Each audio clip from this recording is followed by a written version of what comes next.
Tuesday, June 26th marked the day that Burlington's Boys Night Out's newest album dropped into stores.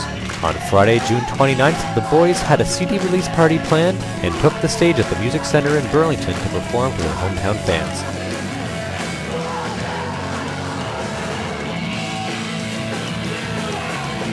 The fans were presented with a blended set with songs from all three albums, and their energy was intensely high.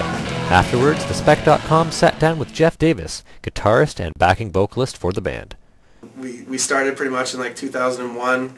Me and Connor put some demos out, then we got the band together. We were lucky we got signed really fast to a label from the States from putting our MP3s out on the internet.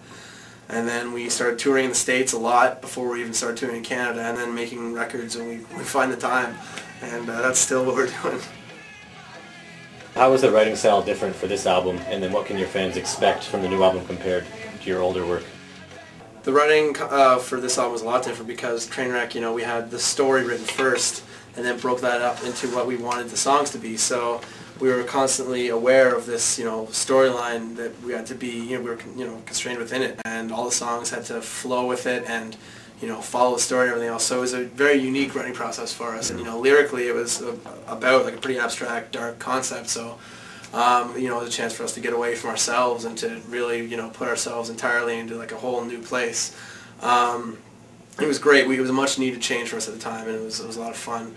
And then with this new album, it was a chance for us to kind of get back to us and to write about us and to write music that we were more connected with. Not that we didn't connect the music with Trainwreck, but the music on the new album is definitely more of like in a comfort zone for us, and it's more of like a solidified sound of who we are, which is hence the self-titled record, because it was just kind of like we thought the sound was pretty indicative of where we're at as a band right now. You guys shot a video for your first single off this album here in Burlington. Yes. So how did that all come about, and why did you choose Burlington to shoot the video? We chose the director Mark Ricciardelli, who did the video for Medicating off of Trainwreck, and he wrote the treatment, and so we knew it was going to be multiple locations and all this stuff. It was a pretty limited budget, so we're like, how can we make this concept work with the money we have? And I was like, well, we can do a lot of it at my house, and pull some favors. We did it at the Red Rooster, like I've known the owner for years. And so we called him up and set him up there and did it at my house, and just some convenience stores and gas stations, just like pretty much like whatever we can sneak, get away with doing it for as cheap as possible. And it's great because all locations ended up working really well, and it was a lot of fun, and it was all done in one day, just one crazy long day. The chorus for the song is, I've made mistakes, they keep coming, our skeletons coming out of the closet and following us around. Mistakes keep us company. So yeah, that was it, and then our skeletons all follow us around, and then eventually we start fighting with them, and they start butting heads, and at the end of the video there's a big fight, and they all leave and go back into our closets. How does it feel to come back now to your hometown and play like this packed show to your longtime hometown fans? It's amazing. Like, we haven't played in Burlington in like a year and a half. Coming back here and playing a packed show is definitely pretty significant for us. It was a lot of fun.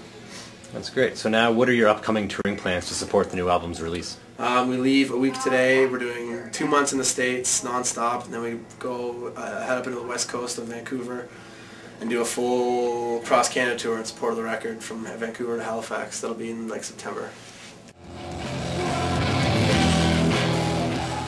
You guys have risen from a really strong Southern Ontario music scene. Yes. So now, how does it feel, and what does it mean to you guys to be a product of such a strong scene? And then what advice can you give to other bands who are up and coming and who are trying to make music their career?